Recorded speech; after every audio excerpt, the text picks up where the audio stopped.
Hello friends, नमस्कार दोस्तों। स्वागत है आप सभी को अपना यूट्यूब चैनल सक्सेस पथ क्लासेज पर। मैं एन.के. सिंह आप सभी का स्वागत करता हूं। तो दोस्तों, मैं आज इस वीडियो में लेकर के आया हूं ईवीएस यानी पर्यावरण अध्ययन इन्वायरमेंटल स्टडीज सीटेट 2021 में 31 जनवरी को जो एग्ज़ाम हुआ था पेपर 1, उसका ईवीएस लेकर के आप सभी के बीच प्रस्तुत हूँ मैं। तो मैं आज करने वाला हूँ इसमें 30 क्वेश्चन का सॉल्यूशन जो आपको ईवीएस में पूछा गया था, पेडागोजी एंड जो रियल पर्यावरण है उसको भी। तो दोस्तों, आप लोग प्लीज़ बने रहेंगे इस यूट्यूब चैनल पे और इस वीडियो को पूरा देखेंगे। तो आगे बढ़ने से पहले इस वीडियो में मैं आप सभी से एक गुजारिश करना चाहता हूं कि जो मेरे प्यारे दोस्तों इस YouTube चैनल को अभी तक सब्सक्राइब नहीं किए हैं तो प्लीज़ चैनल को सब्सक्राइब कर दीजिए और बेल आइकन का बटन दबा लीजिए, ठीक है दोस्तों। और वीडियो अच्छा लगे तो अपने दोस्तों यारों के पास शेयर भी कर दीजिए और लाइक कर दीजिए, ठीक है दोस्तों। तो बढ़ते हैं इस वीडियो में हम आगे। इन्वायरमेंटल स्टडीज़ का जो है 30 क्वेश्चन हमें देखना है, ठीक है दोस्तों। चलिए, तो आपके सामने पहला क्वेश्चन है, तो थोड़ा मैं जूम कर देता हूं इनको, ठीक है दोस्तों। चलिए, तो यहाँ पे पहला क्वेश्चन में आपको कह रहा है कि इससे पहले थोड़ा पढ़िए, निर्देश क्या कह रहा है कि निम्नलिखित प्रश्नों के उत्तर देने के लिए सही या सबसे उपयुक्त विकल्प यानी जो सबसे सही है उसको हमें चुनना है, ठीक है दोस्तों। यहाँ कह रहा है कि निम्नलिखित में से कौन सा एक भारत संघ शासित प्रदेश नहीं है, ठीक है दोस्तों। तो भारत का संघ शासित प्रदेश यानी केंद्र शासित प्रदेश कौन सा नहीं है? तो लद्दाख है, जो आप सभी को पता है कि वर्तमान में बना है 2 साल पहले। एक है जम्मू कश्मीर, तो ये भी बन चुका है। चंडीगढ़ तो है ही पहले से, ठीक है दोस्तों। तो कौन सा नहीं है? आप देख सकते हैं आपके सामने, मणिपुर जो है सो केंद्र शासित प्रदेश नहीं है, ठीक है दोस्तों। चलिए बढ़ते हैं वीडियो में आगे। 62 नंबर प्रश्न को देखते हैं हम लोग, ठीक है दोस्तों। तो 62 नंबर प्रश्न आपके सामने दिख रहा होगा और 62 नंबर प्रश्न में कहता है कि निम्नलिखित में से कौन से कच्चे तेल यानी पेट्रोलियम के उत्पादक नहीं है, ठीक है दोस्तों। तो बम्बे हाई तथा पश्चिम बंगाल, ये दोनों दोस्तों समुद्र के तट पे बसा हुआ शहर है, ठीक है, और राज्य है। तो यहाँ कच्चे तेल पेट्रोलियम जो होता है सो यहाँ पे उत्पादक होता है, ठीक है दोस्तों। अब है असम और ओडिशा, तो ये भी एक तरह से देखिए तो तटों से जुड़ा हुआ ही राज्य है, ठीक है दोस्तों। आगे कहता है गुजरात और तमिलनाडु, तो ये भी जो है सो तटों से जुड़ा हुआ राज्य ही है। और बिहार और बम्बे, तो बिहार यहाँ पे ज़्यादा नहीं जुड़ा हुआ है, लेकिन फिर भी आपको देखना है कि कह रहे कच्चे तेल के, ठीक है दोस्तों, कच्चे तेल के उत्पादन, ठीक है दोस्तों, कौन सा राज्य है। तो इसमें कौन सा राज्य हो जाएगा वो आपको बताना है, ठीक है दोस्तों। तो यहाँ पे आपका जो आंसर बनता है सो गुजरात और तमिलनाडु, ठीक है दोस्तों। गुजरात और तमिलनाडु जो है सो ज़्यादा मात्रा में उत्पादक होता है, ठीक है दोस्तों। चलिए अगला क्वेश्चन पे चलते हैं 63 नंबर पे। तो 63 नंबर प्रश्न कहता है आपको कि हमारे देश, ठीक है दोस्तों, हमारे देश यानी प्यारा भारत, हमारे देश का संविधान निम्नलिखित में से, ठीक है दोस्तों, निम्नलिखित में से किसके नेतृत्व में बनाया गया था। तो हम सभी को पता है कि बाबा साहब डॉक्टर भीमराव अंबेडकर के नेतृत्व में यह संविधान बनाया गया था। संविधान को बनने में कुल समय जो लगा था सो कितना लगा था दोस्तों? 2 वर्ष। कितना लगा था? 2 वर्ष 11 माह 18 दिन, ठीक है दोस्तों। 2 वर्ष 11 माह 18 दिन संविधान दिवस के रूप में हम लोग मनाते आए हैं। कब? तो 26 नवंबर को, नहीं 26 नवंबर को मनाते आ रहे हैं। यह नरेंद्र मोदी 2014 में 15 में इनका जो है सो शिलान्यास किए कि संविधान दिवस के रूप में ही मनाया जाएगा, क्योंकि इसी दिन संविधान बन के हमारे देश में तैयार हो चुका था, ठीक है दोस्तों। तो यहाँ पे आपका जो प्रश्न का आंसर बनेगा तो क्या बन जाएगा, डॉक्टर भीमराव अंबेडकर। ठीक है दोस्तों, यहाँ पे इनके नेतृत्व में बनाया गया था। ठीक है, आगे बढ़ें। चलिए अब 64 नंबर हम लोग क्वेश्चन देखेंगे, जो क्वेश्चन आपके सामने यहाँ पे देख रहे हैं कि कूट में क्वेश्चन है, यानी एक से ज़्यादा आंसर होगा। तो सबसे पहले पढ़ना है आपको, क्या कह रहा है कि पौधों के लिए, ठीक है दोस्तों, पौधों के लिए किए जाने वाले नीचे दिए गए कार्यों पर विचार कीजिए। पेड़ है, उसके कार्य क्या क्या होता है उसके बारे में हम लोग को विचार करना है। ठीक है, चलिए तो यहाँ पे आपको कह रहा है कि पौधे को सहारा देना, तो पौधे को हम लोग सहारा देंगे ही नहीं दोस्तों, तो पौधे को सहारा देना ही है। आगे कहता है आपको क्या कह रहा है, ह्यूमस प्रदान करना, तो ह्यूमस प्रदान करने वाली जहाँ तक बात है वो हम आप नहीं प्रदान करते हैं, ह्यूमस पृथ्वी और धरती से प्रदान होता है और वो पेड़ खुद ब खुद ले लेता है। अब कहता है भोजन संचित अब भंडारण करना, तो ये काम पौधा का है।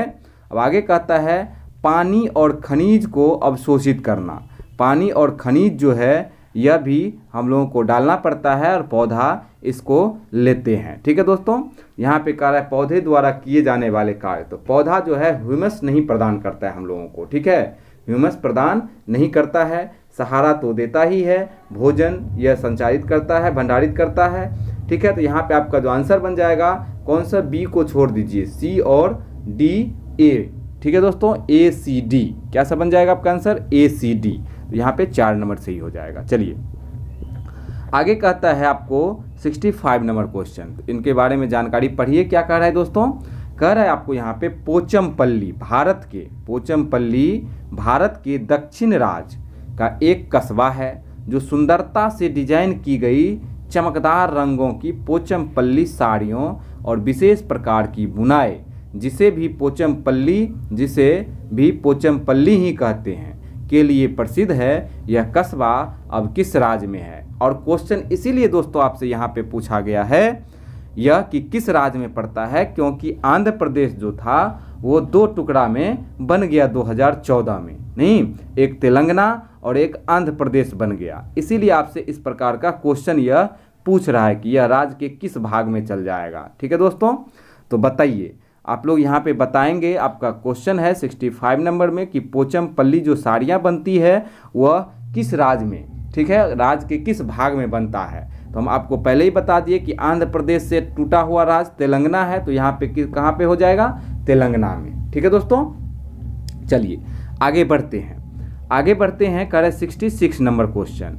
66 नंबर क्वेश्चन आपको कह रहा है कि निम्नलिखित में से, ठीक है दोस्तों, क्या कह रहा है कि निम्नलिखित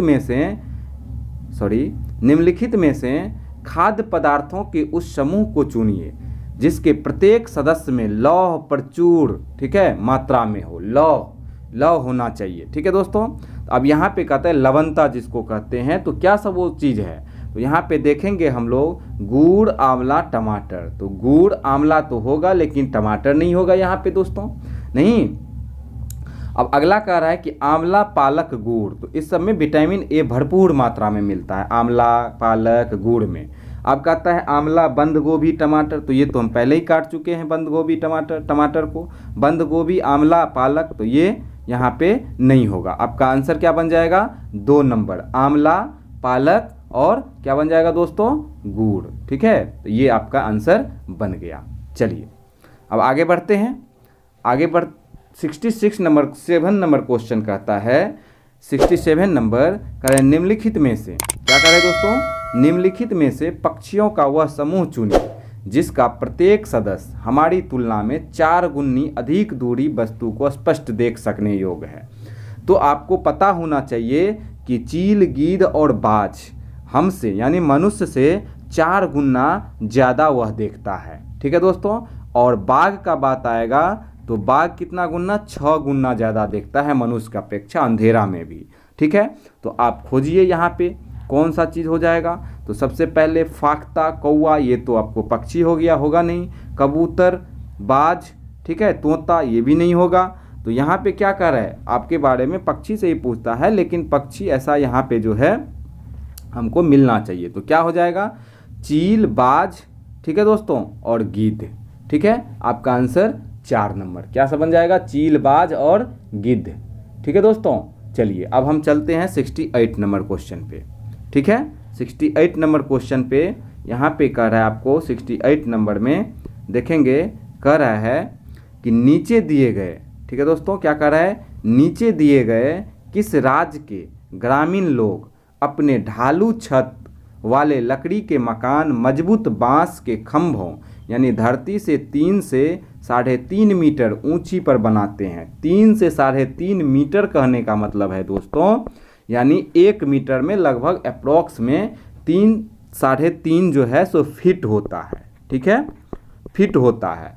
तो 3 से यानी 3 को गुना करेंगे तो आपको हो गया यानी 10 से 12 फुट का लकड़ी हो जाएगा। नहीं तो आपको देखना है 10 से 12 फुट ऊंचाई पे। कहाँ के लोग? तो जहाँ बारिश ज़्यादा होता है और घर उन लोगों को डूब जाता है, टूट जाता है, इसीलिए इतना ऊपर में वो लोग घर बनाते हैं। ठीक है दोस्तों, तो यहाँ पे आपका जो आंसर बन जाएगा, क्या बन जाएगा? असम, क्योंकि असम में ज़्यादा ही बारिश होती है तो वहाँ के लोग घर जो बनाते हैं ढालू छत वाला, सो बांस के खंभे पे 10 से 12 फुट की ऊंचाई पे बनाते हैं। ठीक है, चलिए अब आप देखेंगे 69 नंबर क्वेश्चन। 69 नंबर क्वेश्चन कहता है दोस्तों कि भारत के मानचित्र में दिल्ली की स्थिति, ठीक है दोस्तों, के सापेक्ष यानी दिल्ली से आपको देखना है, दिल्ली से गांधीनगर गुजरात की राजधानी यानी गुजरात की राजधानी गांधीनगर पड़ता है, और पटना बिहार की राजधानी है। बिहार की राजधानी दिशा क्रम बताइए। तो सबसे पहले आपको दिशा ढूंढने के लिए दोस्तों मैप का जरूरत पड़ता है। मैप में सबसे पहली बात कि ये 4 जो है सो दिशा मुख्य होता है। ठीक है, क्या सब? ये नॉर्थ हो गया, ये हो जाएगा आपको क्या बनेगा दोस्तों? नॉर्थ। ठीक है, ये हो जाएगा ईस्ट। ठीक है, और ये बन जाएगा आपको वेस्ट, ये बन जाएगा साउथ, यानी यह उत्तर हो गया, उत्तर भारत, और ये हो जाएगा पश्चिम, पश्चिमोत्तर भारत, ये हो गया पूर्वोत्तर, ये हो गया दक्षिणोत्तर। तो आपको देखना है सबसे पहले क्या कह रहा है कि गांधीनगर गुजरात कहाँ से? तो दिल्ली से। तो दिल्ली लगभग आपको जो है सो इसके आसपास में पड़ता है। ठीक है दोस्तों, तो दिल्ली जो यहाँ है तो यहाँ से हमको देखना कहाँ है? गांधीनगर गुजरात, और गुजरात यहाँ पे लगभग पड़ता है पश्चिम में, तो राजधानी भी इसका इसी क्षेत्र में होगा कहीं ना कहीं। तो यहाँ से आपको दिल्ली से देखना है किधर? तो आप चल रहे हैं कहाँ पे? तो ये पश्चिम और दक्षिण के क्षेत्र में। नहीं तो एक तो आंसर बन जाएगा आपका दक्षिण और वेस्ट। ठीक है दोस्तों, ये हो जाएगा। और दूसरा कहता है बिहार, तो बिहार लगभग यहाँ पड़ता है, तो बिहार की राजधानी इसी में होगा, पटना। तो एक हो गया यहाँ, तो यहाँ पर आप देखेंगे तो यहाँ क्या हो जाएगा? लगभग में आप चलते हैं तो ये नॉर्थ ईस्ट यानी नॉर्थ ईस्ट के कोना में पड़ता है यहाँ से देखने पे। ठीक है दोस्तों, तो आपका आंसर क्या बन जाएगा?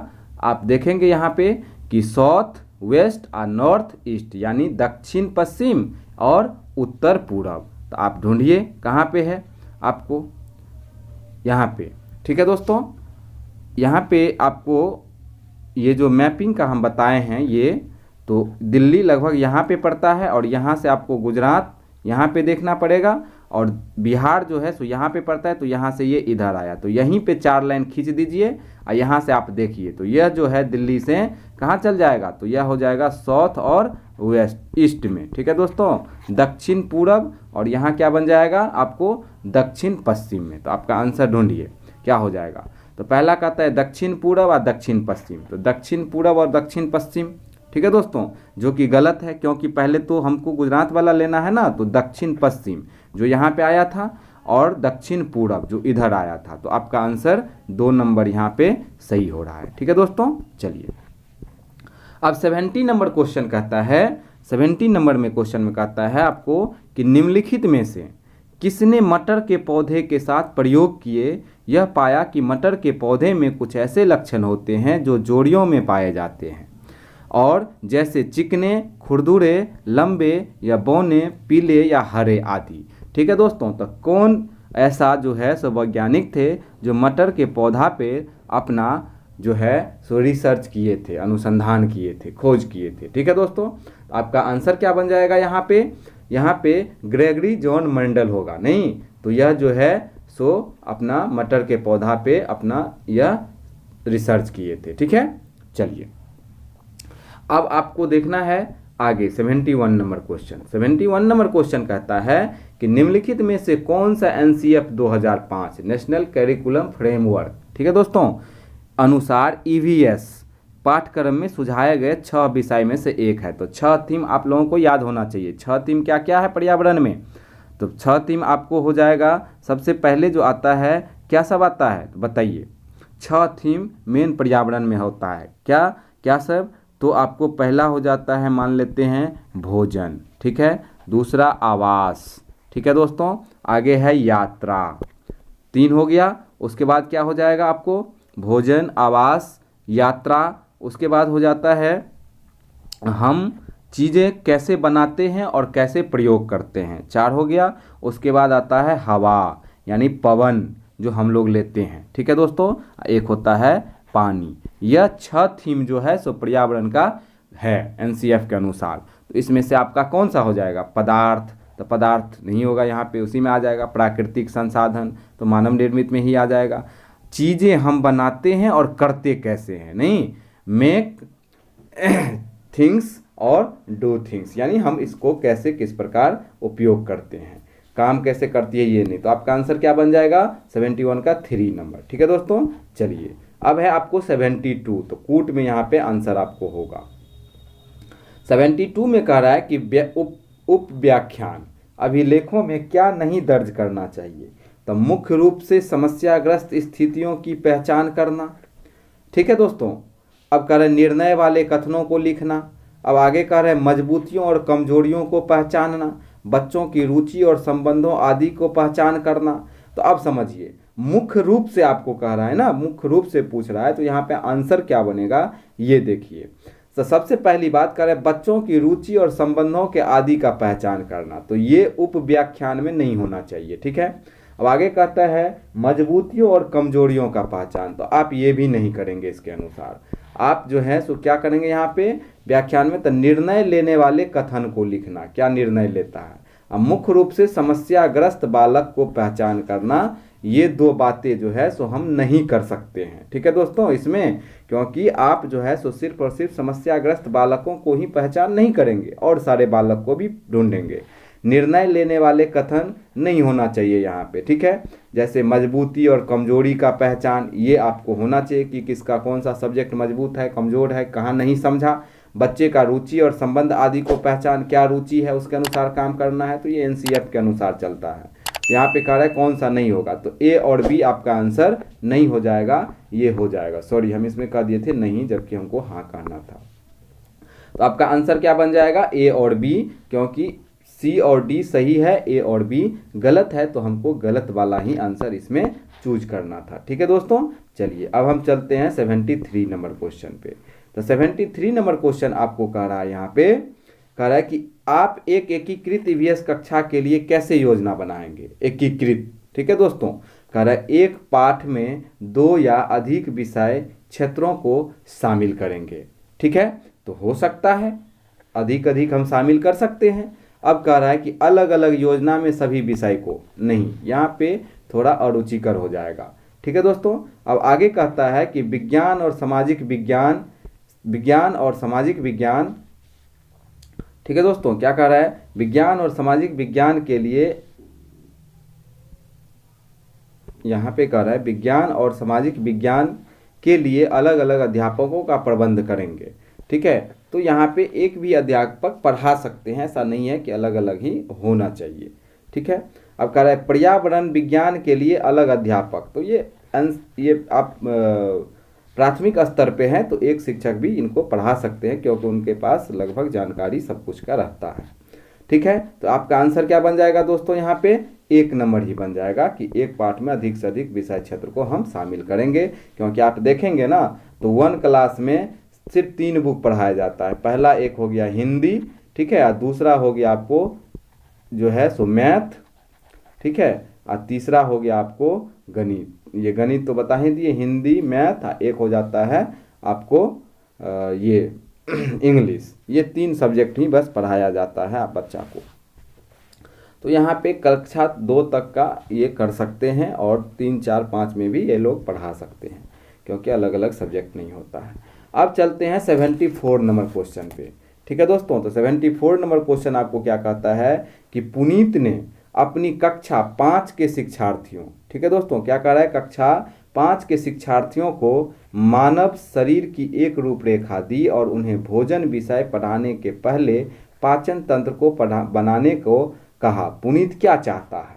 तो पुनीत इस पे क्या चाहता है सो बताइए, कि बालक इससे पूरा विचार संबंधित हो सके क्या? तो पढ़िए, करे परीक्षण करना, शिक्षार्थी नामांकित आरेख बनाना। नहीं, नामांकित आरेख नहीं, परीक्षण कर सकते हैं लेकिन नामांकित आरेख नहीं। सबसे पहली बात यहाँ पे पढ़ाने के दौरान पूछते हैं का मतलब है कि शिक्षार्थी का विचार क्या है वो जान ले पहले। करे पाचन के संबंधित शिक्षार्थियों के विचार प्राप्त करना ताकि उनको आगे बताने में सुविधा होगा शिक्षक को, ठीक है। तो यह 2 नंबर ऑप्शन यहाँ तक सही है। अभी आगे देखते हैं, करे अच्छे ड्राइंग कौशल वाले शिक्षार्थी का पहचान। ये यहाँ पे उद्देश्य नहीं है। पाचन की प्रक्रिया का शिक्षार्थी का मूल्यांकन करना, तो मूल्यांकन यहाँ पे अभी नहीं हो रहा है। और सबसे पहली बात, नहीं यहाँ पे मूल्यांकन हो रहा है, नहीं यहाँ पे क्या हो रहा है, परीक्षण हो रहा है। यहाँ पे हो क्या रहा है, तो विद्यार्थी का पुनीत जो है सो विचार जानना चाहते हैं ताकि इनके पास क्या क्या ज्ञान है, ताकि ये जो व्याख्या देंगे या बताएंगे तो इन सारे चीज़ों के बारे में समझा सके इनको, ठीक है दोस्तों। तो यही बात है, आपका आंसर 2 नंबर बन जाएगा। चलिए अब 75 नंबर क्वेश्चन हम लोग देखते हैं। तो 75 नंबर क्वेश्चन में आपको क्या कह रहा है, कह रहा है निम्नलिखित में से, क्या कह रहा है, निम्नलिखित में से क्या रचनात्मक आकलन के संबंध, कह रहा है निम्नलिखित में से क्या रचनात्मक आकलन के संबंध में सही नहीं है। तो रचनात्मक आकलन के बारे में सही नहीं है, इसको देखना है आपको। तो यहाँ पे कह रहा है कि रिपोर्ट कार्ड के प्रत्येक तिमाही में इसकी सूचना दी जानी चाहिए। तो रचनात्मक काम यहाँ पे नहीं हुआ। अधिगम को सुदृढ़ करने के लिए यह अध्यापक के समय पर कार्यवाही करने में मदद करता है, ये सही बात है। अब आगे कहता है इसको छात्रों की प्रगति की निगरानी करनी है, तो ये भी बात यहाँ पे सही हो रहा है। रिपोर्ट कार्ड अब है बच्चे के सीखने की कोई भी जानकारी रचनात्मक आकलन में मदद करती है, तो ये भी एकदम सही बात है। तो यहाँ पे 1, 2 और 3 सही ही है दोस्तों। तो गलत आपको क्या है, 1 नंबर। तो आपका आंसर 1 नंबर बन जाएगा, ठीक है। चलिए अब हम लोग देखते हैं 76 नंबर क्वेश्चन। यहाँ पे कह रहा है कि अस्मिता अपने शिक्षार्थियों को कार्य से संबंधित लैंगिक विषमता और रूढ़िवादी छवियों के प्रति, ठीक है दोस्तों, संवेदनशील करना चाहती है। अस्मिता को निम्नलिखित में से अपनी कक्षा में क्या करना चाहिए। तो रूढ़िवादी बात को दिखा रही है, तो क्या करेंगे यहाँ पे अस्मिता, ठीक है दोस्तों। तो पढ़िए क्या करेगी, ऑप्शन देखिए आप लोग क्या करेगी। तो यहाँ पे कह रहा है कि रूढ़िवादी मॉडलों को छात्र को प्रस्तुत करना। तो मॉडल यहाँ पे प्रस्तुत करने से नहीं होगा, क्योंकि उसको दैनिक जीवन से जोड़ना है, जो उसके दिन प्रतिदिन में घटना घटित हो रहा है और सीखते हैं वहाँ से जोड़ करके दिखाएंगे तो बेहतर होगा। यहाँ पे कह रहा है विभिन्न प्रकार के कार्यों के फ्लैश कार्ड तैयार करेंगे, यहाँ ये बात सूट नहीं करता है। अब कह रहा है केवल लड़कों के प्रतिदिन कक्षा को साफ करने के लिए कहेंगे, तो केवल लड़का भी यहाँ पे निगेटिव बात हो गया, ठीक है। अब कहता है आपको एक छात्रा की मां को कक्षा में आमंत्रित करे जो ऑटो चालक है। तो यहाँ पे ये सबसे महत्वपूर्ण बात इसलिए है क्योंकि यह इसको दैनिक जीवन से जोड़ता है लड़का को, ठीक है, जिनका मां ऑटो चालक है। पर ऐसे देखा जाता है समानता तो ऑटो चालक पुरुष होते हैं, लेकिन जिनकी जो महिलाएं करती है तो कर तो सब सकते हैं, पुरुष महिला दोनों, तो वो उनके लिए बेहतर मॉडल और बेहतर उदाहरण होगा जो जोड़ पाएगा। तो आपका आंसर 4 नंबर, ठीक है। चलिए अब हम लोग 77 नंबर क्वेश्चन को देखेंगे। 77 नंबर क्वेश्चन कहता है कि कक्षा 5 के समय आमतौर पर अपना दिया हुआ कक्षा का कार्य नहीं करते, मुद्दे को हल करने का सबसे अच्छा उपाय हो सकता है। तो मुद्दे को हल करने का सबसे अच्छा उपाय क्या होगा। तो सबसे पहली बात यहाँ पे आपको कह रहा है कि कठिनाई स्तर का उनकी कठिनाई का पता लगाना और उसके अनुसार कक्षा को समायोजित करना। तो ये तो सही बात हो रहा है। अब कह रहा है किसी दूसरे बच्चों को उसकी कक्षा के कार्यों को पूरा करने में मदद करना। तो यहाँ पे ये बात नहीं आएगा, ठीक है दोस्तों, क्योंकि इसका कठिनाई स्तर जो है उसको पूरा करना, माता पिता से बात करे और उन्हें सलाह दे, नहीं। यहाँ पे कह रहा है आपको उसे वैकल्पिक और असमान कार्यगृह दे। तो वैकल्पिक और आसान, ज़्यादा आसान ही देंगे, उससे नहीं होगा, चुनौतीपूर्ण भी कार्य रहना चाहिए ताकि बच्चा सक्रिय रहे। यहाँ पे सबसे पहले कहा आपको कि 5 के समयन आमतौर पर अपना दिया हुआ कक्षा का कार्य नहीं करते। मुद्दे को हल करने का सबसे अच्छा उपाय यही है कि उसके क्यों नहीं हल करता, तो उसका कठिनाई क्या है उसको पता लगाइए और उनके अनुसार कार्य को या कक्षा को समायोजित करने के लिए उनसे बात करिए कि किस प्रकार से किया जाए। तो आपका आंसर 1 नंबर। ठीक है, आगे बढ़ें। चलिए अब आगे कह रहे हैं आपको 78 नंबर क्वेश्चन। 78 नंबर क्वेश्चन में कहता है कि मुस्कान ने परिवहन में डीजल वाहनों का उपयोग निषिद्ध होना चाहिए। मुस्कान ने परिवहन में डीजल वाहनों का उपयोग निषिद्ध होना चाहिए विषय पर, यानी उपयोग नहीं किया जाना चाहिए डीजल वाहन विषय पर एक वाद विवाद का आयोजन किया। मुस्कान के द्वारा इस विषय पर कक्षा में वाद विवाद के आयोजन का उद्देश्य क्या है? तो क्या उद्देश्य होगा? पर्यावरण को संरक्षित करना? नहीं, इसको जोड़ना इससे। तो यहाँ पे क्या हो जाएगा? चलिए, तो पहला ऑप्शन आपका क्या कह रहा है? यहाँ पे पहला ऑप्शन कह रहा है कि पूरी तरह से परिवहन में डीजल वाहनों पर प्रतिबंध लगाने की आवश्यकता पर छात्रों को संवेदनशील बनाना। तो पूरी तरह से आप प्रतिबंधित लगाने की बात यहाँ पे नहीं हो रही है। ठीक है फ्रेंड्स, अब कह रहा है यह छात्रों के विचारों को जानने और उन्हें सही मदद करेगा। तो यहाँ उनका उद्देश्य ये भी नहीं है। ठीक है ना, उनका उद्देश्य क्या है ये आप देखिए। तो यहाँ पे कह रहा है कि वह आधुनिक वाहनों के उपयोग के लाभों पर छात्रों को संवेदनशील बनाना चाहती है। तो ये भी नहीं होगा, क्योंकि डीजल अगर बंद कर दे, एकाएक पूरा बंद कर दीजिएगा ना, तो इसका जो है सो सबके असर पड़ जाएगा, सब पे, महंगाई पे, संचालन पे, सब कुछ पे आपको धीरे धीरे असर पड़ जाएगा। तो कहता है आपको यह इस मुद्दे पर छात्रों को कई दृष्टिकोण की सराहना करने में मदद करता है, यानी सब छात्र का सब तरह से विचार विमर्श होगा। तो क्या विचार होता है यह जानने के लिए यह एक अच्छा प्रश्न है। ठीक है, अब कह रहा है 79 नंबर क्वेश्चन। 79 नंबर क्वेश्चन कहता है आपको, ठीक है, कह रहा है कि ईवीएस में मानचित्रण कौशल, मानचित्रण यानी मैपिंग, क्या है दोस्तों? मैपिंग वाला जो काम होता है वो बेहतर होता है। नहीं, यहाँ कह रहा है कि लैंडस्केप खींचने के कौशल को विकसित करता है। ठीक, पूर्वानुमान और गणना के कौशल को विकसित करता है। नहीं, रिकॉर्डिंग कौशल को विकसित करता है, ये भी नहीं होगा। मैपिंग का ये जो मानचित्र होता है ना, उसका 3 चीज़ बहुत महत्वपूर्ण है, आप लोग जान लीजिए। क्या क्या? तो इसमें ये होता है 3 संकेत होता है, दिशा, दूरी, ठीक है दोस्तों, और चिन्ह या संकेत। दिशा, दूरी और संकेत, यानी किस दिशा में, कितना दूरी पे, क्या संकेत, क्या चिन्ह बता रहा है। ठीक है दोस्तों, तो ये 3 चीज़ मैप को समझने के लिए बहुत जरूरी है, दिशा, दूरी और संकेत। यहाँ आपको कह रहा है कि स्थानों के सापेक्ष स्थिति की समझ को विकसित करने में कौन सा स्थान किस के सापेक्ष कहाँ है यह जरूरी है। तो यह 4 नंबर आपका ऑप्शन सही हो जाएगा। ठीक है, अब हम लोग देखेंगे 80 नंबर प्रश्न को। 80 नंबर प्रश्न आपको कहता है कि ईवीएस की, क्या कह रहा है आपको? ईवीएस की, ठीक है दोस्तों, ईवीएस की एकीकृत प्राकृतिक सहायक है। तो किसमें सहायक है? पाठ चर्चा के भार को कम करने और विशिष्ट प्रकरणों को पेश करने में। तो विशिष्ट प्रकरण पेश क्या करेंगे? ये नहीं होगा। पाठ चर्चा के भार को कम करने, यहाँ तक तो बात सही है इसमें भी। तो पाठ चर्चा के भार को कम करने में ये बात सही है, और शिक्षार्थी को सार्थकतापूर्ण सीखने में, जी ये बिल्कुल सही है कि भार को कम करके जितना सार्थक है विद्यार्थी उसको सिखाया जाए। ठीक है, सार्थक चीज़, जो सही चीज़ है, जो उनको उपयोग में आएगा। अब कह रहे शिक्षार्थी केंद्रित उपागम का पालन करने और संकल्पनाओं को अधिक संख्या में परिचय। तो ये यहाँ तक सही था बात, अधिक संख्या में परिचय देना ये गलत बात हो जाएगा। अब कहता है कि दी गई सूचना और विवरणों को सीखने में, तो ये यहाँ पे इतना बेस्ट नहीं लग रहा है आपको, जो है सो आंसर क्या हो जाएगा? और ऑफिशियल की के अनुसार यह 2 नंबर ऑप्शन सही है और बिल्कुल ठीक है। अब कहता है 61 नंबर क्वेश्चन। 61 नंबर क्वेश्चन आपको कह रहा है कि निम्नलिखित, क्या कह रहा है दोस्तों?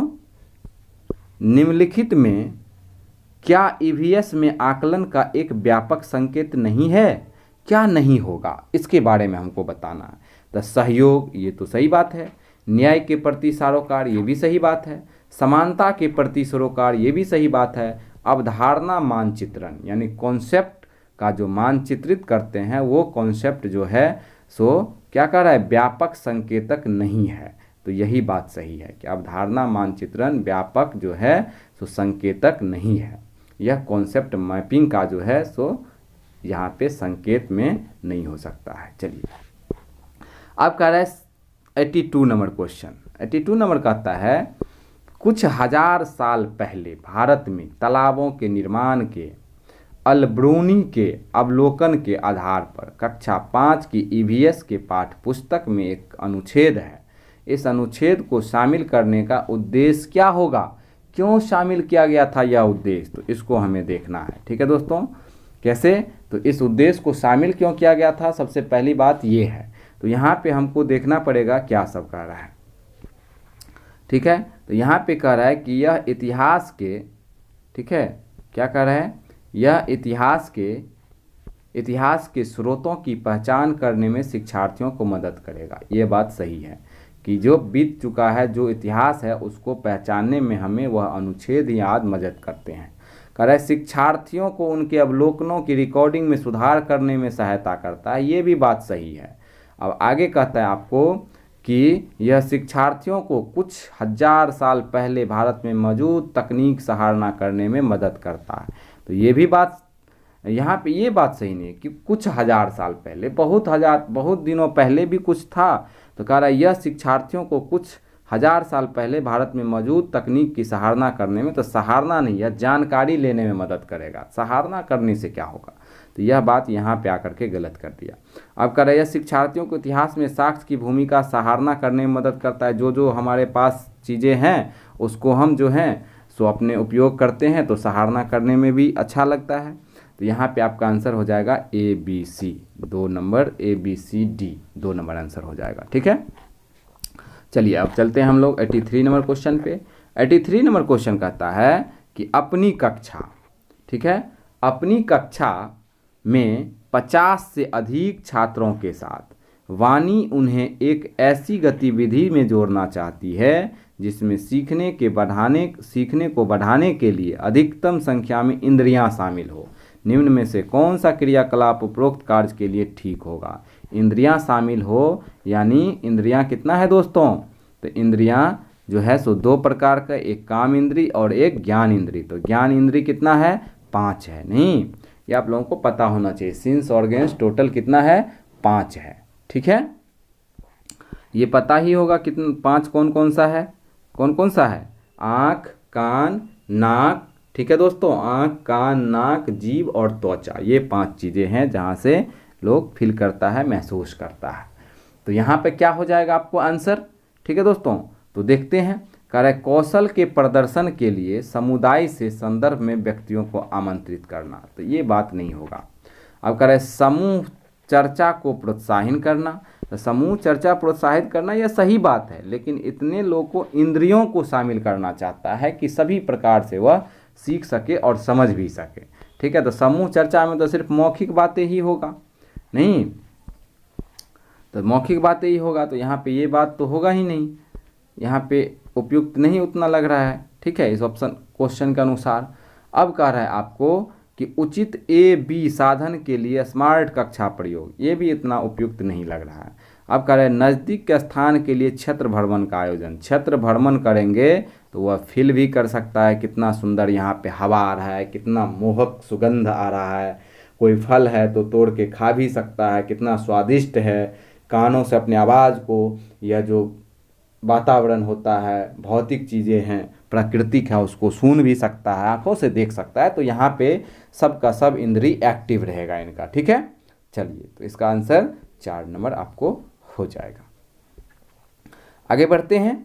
आगे कह रहा है आपको अगला प्रश्न में 84 नंबर क्वेश्चन। ठीक है दोस्तों, यहाँ पे कह रहा है 84 नंबर में इकरा नाम है, कुछ ज़्यादा यहाँ पे वो नहीं है। इकरा अपने शिक्षार्थियों को EVS में समाचार पत्रों और पत्रिकाओं को पढ़ने के लिए प्रोत्साहित करती है।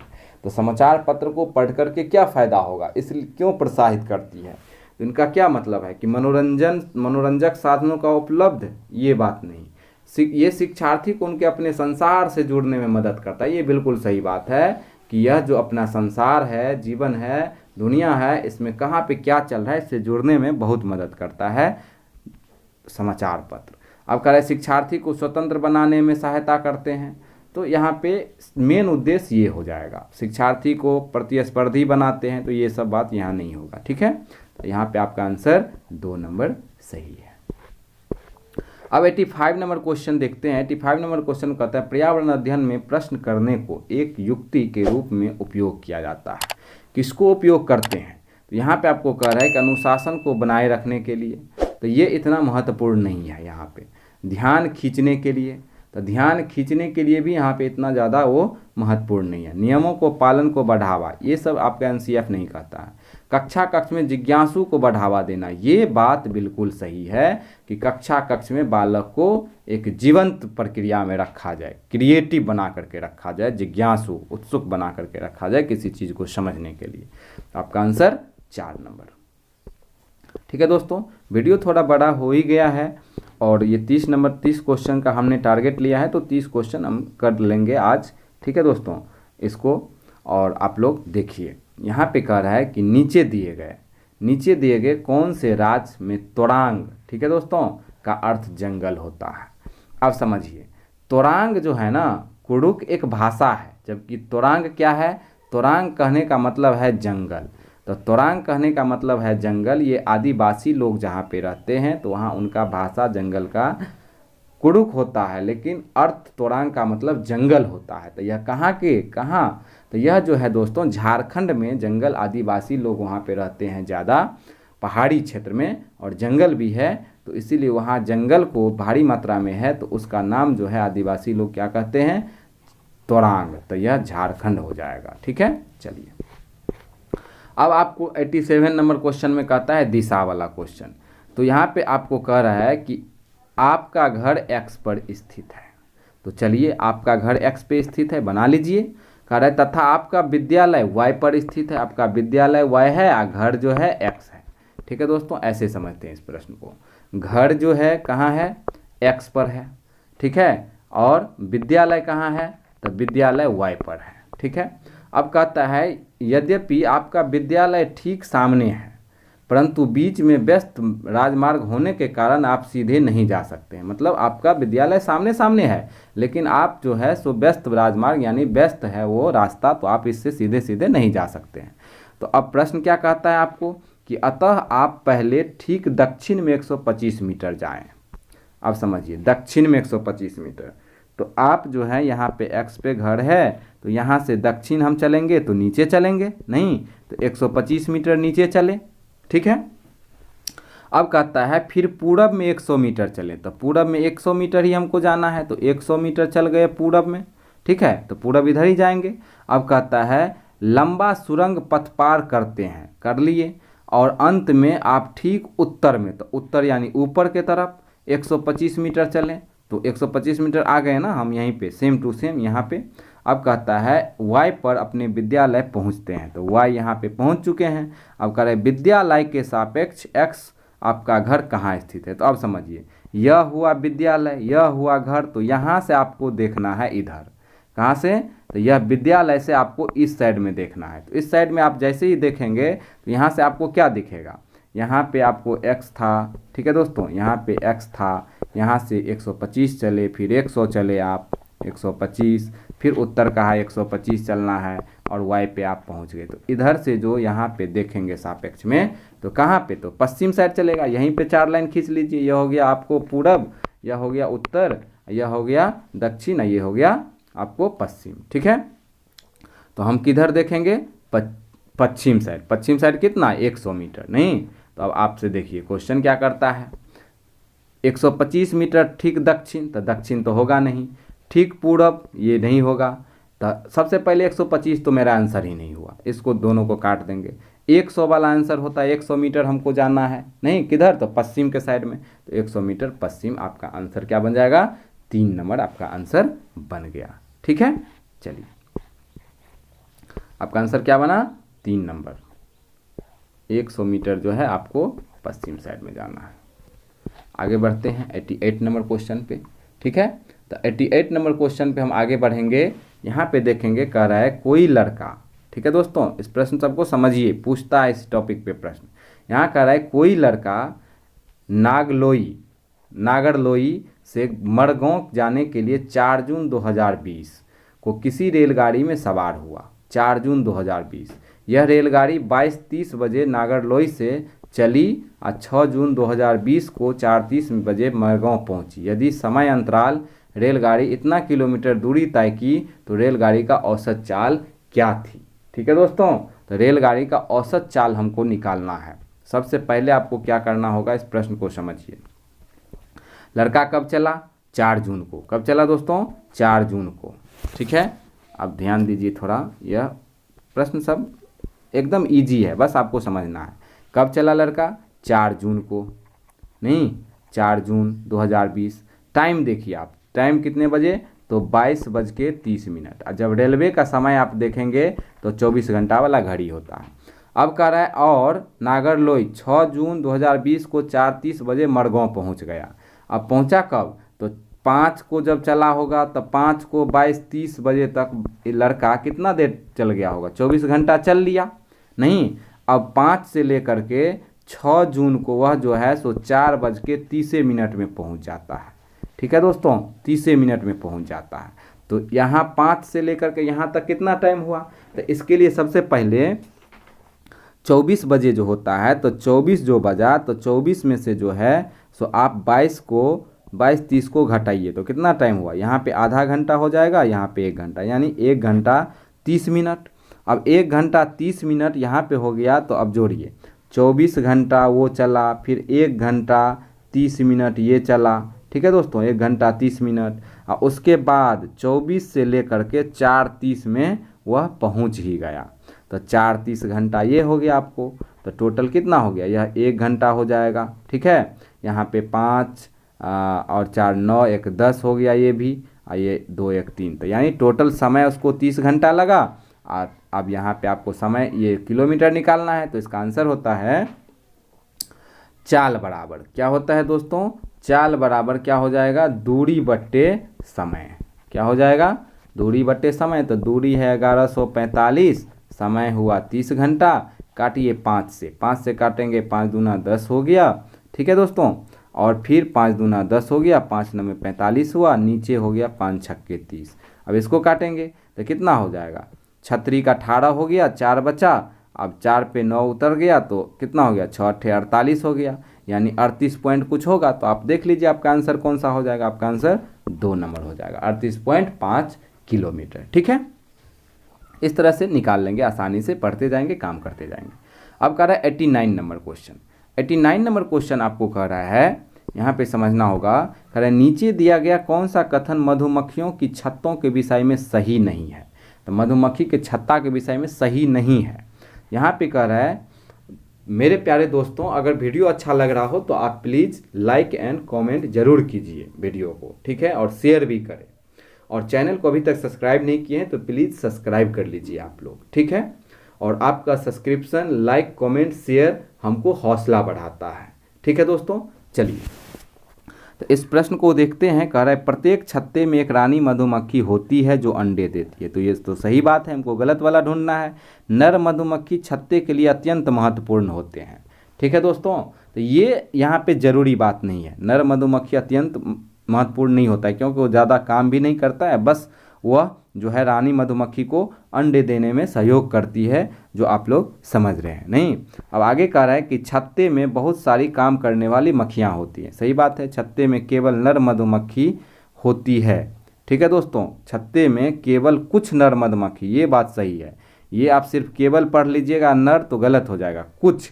तो छत्ता में जो है सो कुछ ही नर मधुमक्खी होते हैं जो उनको जो है सो रानी मधुमक्खी को अंडा देने में सहयोग करती है, ठीक है। तो आपका आंसर क्या बन जाएगा? गलत वाला, नहीं तो गलत मेरा जो है सो यहाँ पे 1 नंबर ही था, जो रानी मधुमक्खी अंडा, क्या है दोस्तों, सॉरी 2 नंबर हम मिस्टेक कर गए, 2 नंबर की नर मधुमक्खियाँ छत्ते के लिए अत्यंत महत्वपूर्ण होती है, जो अत्यंत महत्वपूर्ण नहीं, बस उसका कोई ज़्यादा काम नहीं रहता है, थोड़ा ही काम रहता है। चलिए आगे कहता है 90 नंबर क्वेश्चन, और इस वीडियो का यह लास्ट प्रश्न है। ठीक है दोस्तों, यहाँ पे कह रहा है आपको कि आज हम मिर्ची के बिना भोजन की कल्पना नहीं कर सकते, इसे व्यापारी हमारे देश में लाए थे। तो कहाँ से आया था हमारे देश में यह? तो अफ़गानिस्तान से। अफ़गानिस्तान से होगा नहीं, इंग्लैंड से नहीं होगा, दक्षिण अमेरिका से। दोस्तों दक्षिण अमेरिका और दक्षिण अफ्रीका, तो आपका एनसीईआरटी में देखेंगे यह चीज़ दिया हुआ है। ठीक है, तो यहाँ क्या हो जाएगा आंसर? दक्षिण अमेरिका। ठीक है, तो इस प्रकार से आपका यह 30 क्वेश्चन का सीरीज समाप्त हुआ। वीडियो थोड़ा ज़्यादा ही लंबा हो गया है, तो प्लीज़ पूरा देखें ताकि आपको आने वाले एग्ज़ाम में जो है सो बहुत बेहतर रहेगा। ठीक है दोस्तों, और इस प्रकार से प्रश्न पूछा जाएगा तो आप जवाब दे सकते हैं। तो आज की वीडियो में दोस्तों इतना ही, और आप लोग खुश रहे, मस्त रहे। जय हिंद दोस्तों।